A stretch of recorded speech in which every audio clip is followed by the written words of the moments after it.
नमस्कार दर्शक बंधु रूपा मोदी को आपण माने हाथर केउ आंगुठी पिंधिले आपणक पाई शुभ हेबो एवं माँ लक्ष्मी प्रसन्न हेबे। आपणक घरे धन संपत्ति एवं ऐश्वर्यर बास हेबो।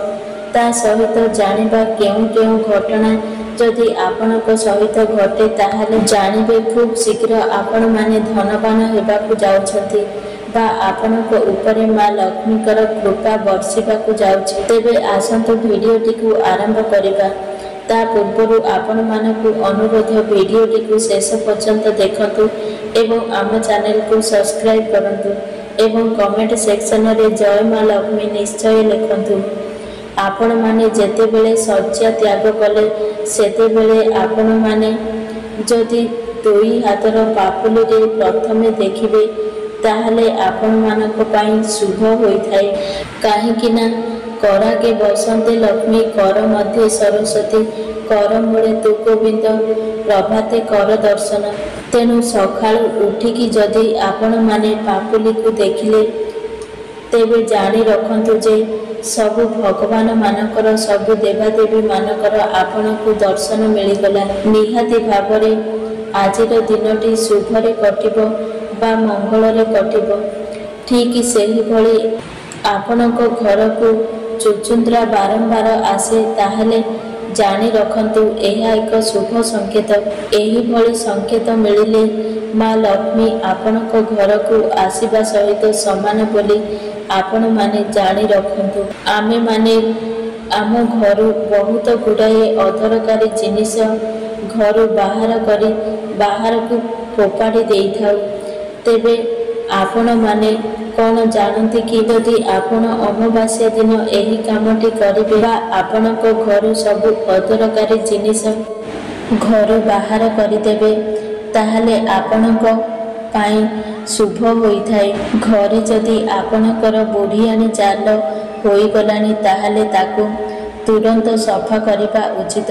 जदि एही भली हुए ताहले घरे नकारात्मक शक्तिर प्रभाव विस्तार करिबो। जदि कौनसी पक्षी फल खाइकी आपणक घरर अगणारे हेउ किंबा छात उपरे हेउ पकाए तेबे एहा शुभ संकेत। जल्दी आपणकर उन्नति हेबो बोली आपण माने जानी पारिबे।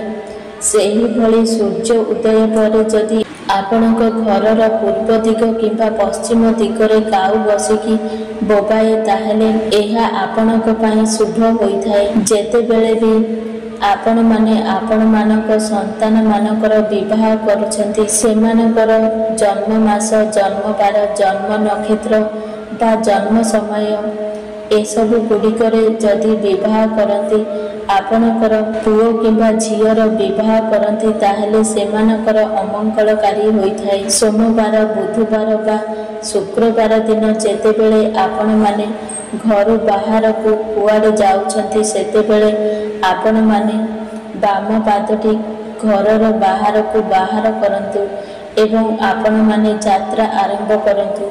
सेही भली मंगलवार गुरुवार शनिवार एवं रविवार दिन जेतेबेले आपण यात्रा आरंभ करुछंती प्रथमे घर बाहर करिला बेले आपणकर डाहाण गोड़ बा डाहाण पादटी प्रथमे घर बाहर करी यात्रा आरंभ कर। जदि आपण माने गाई पालुछंती एवं गाईर आखिरे लुह देखुछंती ताहले बुझी जातु आपणक उपरे किछि ना किछि विपद खूब शीघ्र आसीबाकु जाउछि।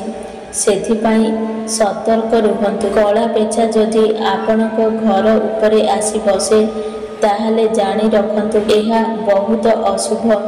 सेही भली आपण जानते कि बिछा देखिबा शुभ। सेथिपाई बिछा देखिले ताकू नेकी कुआडे बाहरे छाड़ी देबे पछे ताकू मारिबे नाही। सेही भली आपण भोजन करुथिबा समय रे पुरुष माने मुंडरे गामुछा किंबा टोपी पिंधिकी केबे भी भोजन ग्रहण करंतु नाही।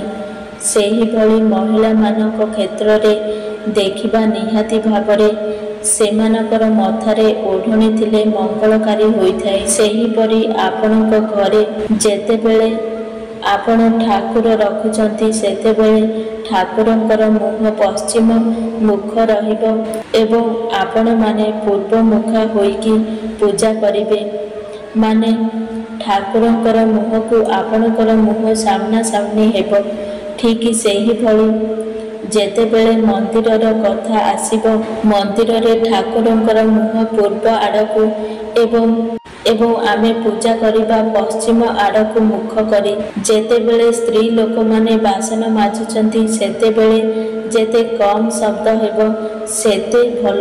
ବାସନ ମାଜିବା ସମୟରେ ଯଦି ଶବ୍ଦ ଅଧିକ ହେବ ତାହେଲେ କେଉଁଠି ନା କେଉଁଠି ଅଶୁଭ ହୋଇଥାଏ ବା ଅମଙ୍ଗଳ ହୋଇଥାଏ। ଯଦି ଆପଣ ରାଗି ମଣିଷ, ବାରମ୍ବାର ଆପଣଙ୍କ ରାଗ ଆସୁଛି, ତାହେଲେ ଆପଣ କ'ଣ କରିବେ ନା ଦିନକୁ 5ରୁ 6 ଥର ଆପଣଙ୍କର ପାଦ ଧରନ୍ତୁ। ଦେଖିବେ ନିହାତି ଭାବରେ ଆପଣଙ୍କର ଏହି ସମସ୍ୟାଟି ସମାଧାନ ହୋଇଯିବ।